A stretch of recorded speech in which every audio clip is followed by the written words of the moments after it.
আমরা প্রথমেই আমাদের এই ভাইগুলোর পরিবারের প্রতি আমরা দুঃখ প্রকাশ করছি, যেটা আমাদেরই ব্যর্থতা যে গণঅভ্যুত্থানের এতগুলা দিন আমাদেরকে পার করতে হয়েছে ওনাদের মুক্তির জন্য।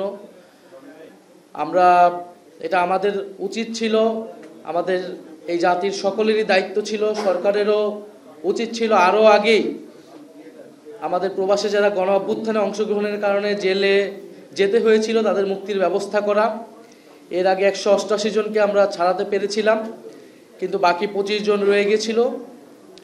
সেই 25 জনের জন্য তাদের পরিবাররা এতগুলা দিন অনেক কষ্টের সহিত তারা তাদের দিন যাপন করতে হয়েছে। বিভিন্ন সরকারি দপ্তরে, বিভিন্ন রাজনৈতিক অফিসে তারা গিয়েছেন।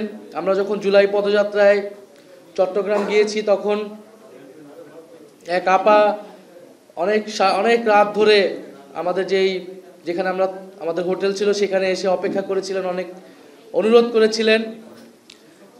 আমরা চেষ্টা করেছি সরকারকে এই বিষয়ে বারবার অবহিত করার, সরকারকে চাপ প্রয়োগ করার, এবং আমাদের এনসিপি ডায়াসপোরা অ্যালায়েন্সে যারা রয়েছেন তারাও কাজ করেছেন বৈশ্বিকভাবে এটা জনমত তৈরি করা, এটা লবিং করার।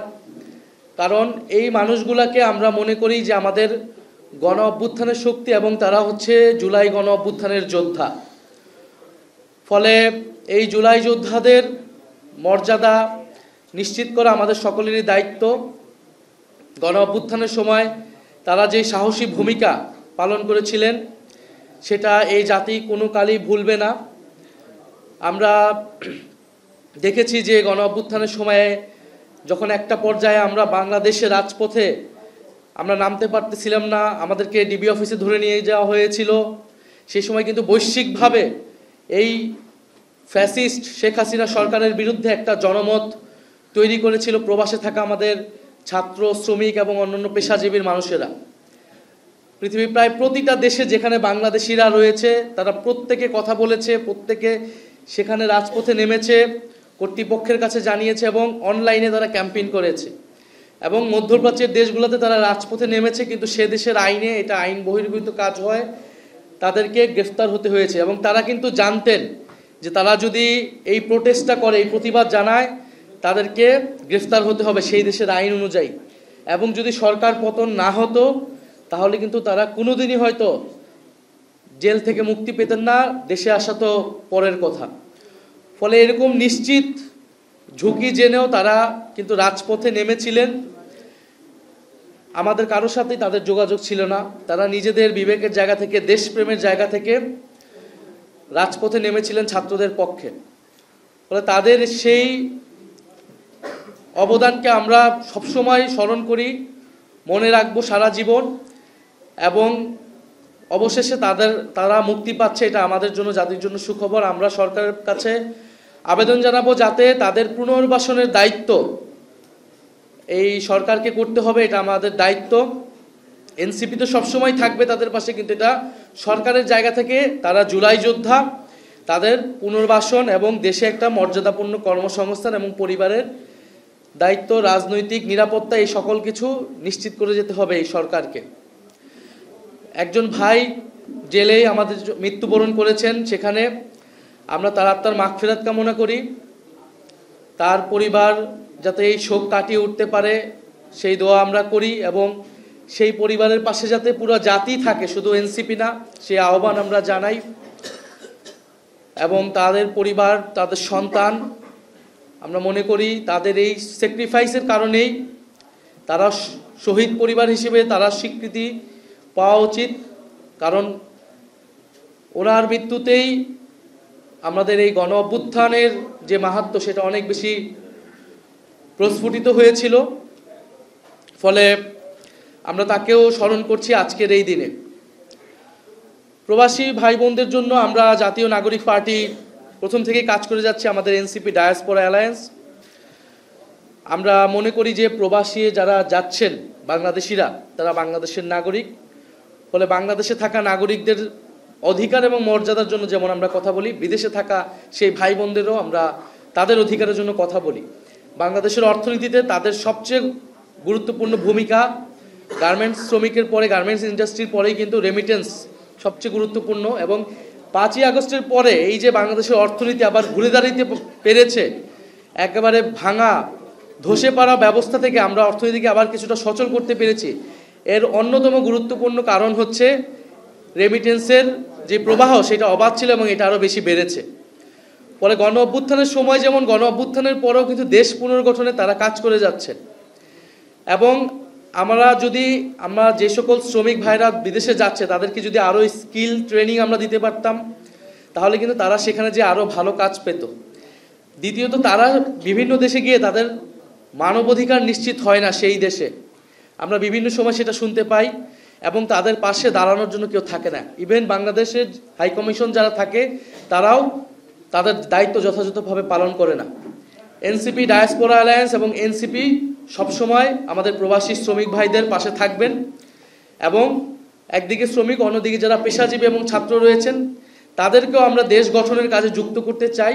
তাদের যে বুদ্ধিভিত্তিক এবং যারা ব্যবসায়ী রয়েছেন তারা দেশকে ভালোবাসেন, দেশে বিনিয়োগ আনতে চান, আমরা পুরো আমাদের দেশ গঠন প্রক্রিয়ায় তাদেরকে যুক্ত করতে চাই। এটা আমাদের এনসিপির 24 দফার অন্যতম দফা এবং আমাদের অন্যতম লক্ষ্য। এবং এই নির্বাচনে প্রবাসীরা ভোটাধিকার প্রদান করতে পারবে রাজনৈতিকভাবে।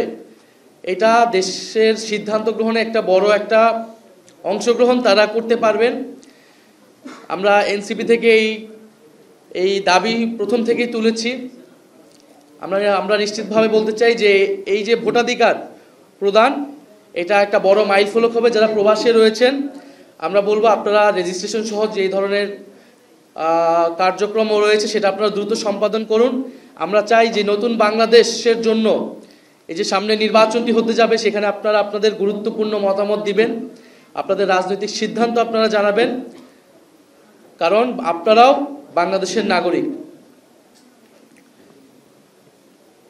তৃতীয়ত, আমরা বলবো যে জাতীয় নাগরিক পার্টি গণ অভ্যুত্থান থেকে উঠে আসা একটি রাজনৈতিক দল।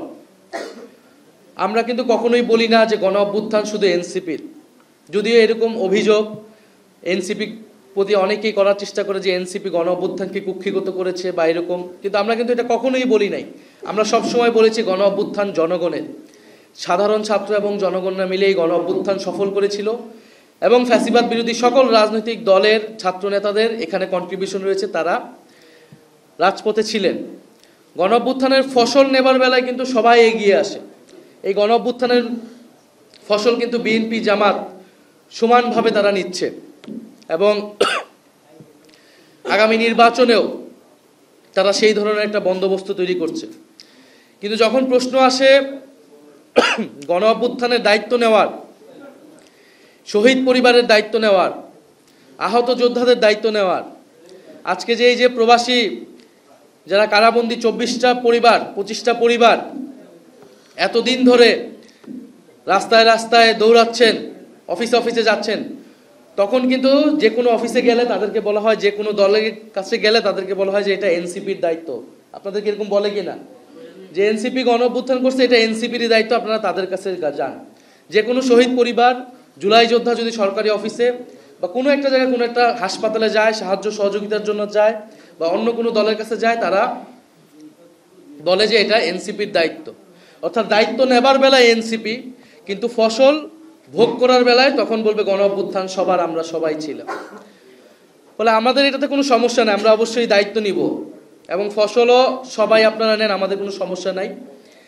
কিন্তু আমাদের অনুরোধ থাকবে, আহ্বান থাকবে যে গণ অভ্যুত্থানের পরে বাংলাদেশ যেই দিকে যাওয়ার কথা ছিল, বাংলাদেশ সেই দিকে আগানোর কথা ছিল, সেই রাস্তা আপনারা অবরুদ্ধ করবেন না, বাধা হয়ে দাঁড়াবেন না।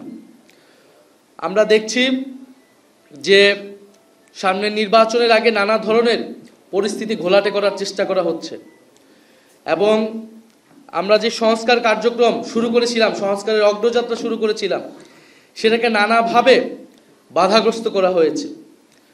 একটি দল প্রকাশ্যে সংস্কারের বিপক্ষে অবস্থান নিয়েছে, আরেকটি দল গোপনে সংস্কারের বিপক্ষে অবস্থান নিয়েছে।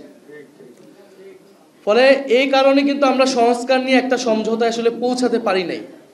তারপরেও আমরা যেহেতু জনগণের ভিতরে ব্যাপক চাহিদা সংস্কার এবং পরিবর্তনের, আমরা কিন্তু গণভোটের বিষয়টা আদায় করতে পেরেছি, এবং এবারের সামনের ভোট শুধু সরকার পরিবর্তনের ভোট না, শুধু একটা দল গিয়েছে আরেকটা দল আসবে, ডক্টর ইউনূস চলে যাবে আরেকজন আসবে, সেই ভোট না।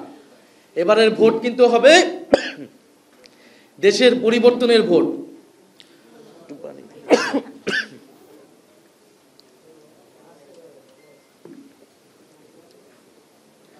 ফলে বাংলাদেশের জনগণ এবার বিচার বিবেচনা করে ভোট প্রদান করবে, এটা আমাদের বিশ্বাস। আমরা সংস্কারের পক্ষে এবং বিপক্ষে। এবারের ভোটটা কিন্তু এভাবেই হবে, আপনি গণভোটে হ্যাঁ দিবেন অথবা না দিবেন। আপনি গণভোটে হ্যাঁ দেওয়া মানে আপনি সংস্কারের পক্ষে আছেন, আপনি গণভোটে না দেওয়া মানে আপনি সংস্কারের বিপক্ষে আছেন। আমাদের কাছে মনে হয় না যে পতিত ফ্যাসিস্টদের অনুসারী ছাড়া আর কেউ ন্যায়ের পক্ষে থাকা উচিত না। ফলে আমরা সবাই কিন্তু হ্যাঁর পক্ষে হওয়ার কথা, কিন্তু তারপরও আমরা দেখছি কোনো রাজনৈতিক শক্তি পুরনো কাঠামোটাকেই বজায় রাখতে চায়। ফলে তারা সম্ভাবনা আছে তারা ন্যায়ের পক্ষেও ক্যাম্পেইন করতে পারে, সেই জায়গায় আপনারা সচেতন থাকবেন। দ্বিতীয়ত, এবারের নির্বাচনে আমাদের প্রশ্ন কি, এবারের নির্বাচনের মাধ্যমে আমরা কি অর্জন করতে চাই? গণ অভ্যুত্থানের আকাঙ্ক্ষাগুলোই অর্জন করতে চাই। ফলে গণ অভ্যুত্থানের আকাঙ্ক্ষা ছিল বৈষম্যহীন বাংলাদেশ, অর্থাৎ আমাদের অর্থনৈতিক ন্যায় বিচারের প্রশ্নটাকে আমাদের সুরাহা করতে হবে। আমাদের তরুণদের কর্মসংস্থান, শ্রমিকদের ন্যায্য মজুরি, প্রবাসী শ্রমিকদের জীবন মর্যাদা, শহরে মধ্যবিত্তদের জীবন জীবিকা, এই প্রশ্নগুলো সমাজে অর্থনৈতিক ন্যায় বিচারের প্রশ্নটাই প্রধান হওয়ার কথা ছিল। দ্বিতীয়ত, গণতন্ত্র এবং সুশাসনের প্রশ্নটা প্রধান হওয়ার কথা ছিল। আমাদের ধর্মীয় মূল্যবোধ এবং সম্প্রীতি আমরা কিভাবে রক্ষা করব, অটুট রাখব, সেই প্রশ্নটা প্রধান হওয়ার কথা ছিল। আমাদের সাংস্কৃতিক বহুত্ব আমরা কিভাবে রক্ষা করব সেটা, এবং অন্তর্ভুক্তিমূলক বাংলাদেশ গড়ে তুলব, সেই প্রশ্নগুলো প্রধান হওয়ার কথা ছিল। কিন্তু আমরা দেখতে পাচ্ছি দুইটি দল, একটি দল মুক্তিযুদ্ধ কার্ড খেলছে, মুক্তিযুদ্ধ বনাম রাজাকার, আরেকটি দল ধর্ম কার্ড খেলছে, ইসলাম বনাম ইসলাম বিরোধী।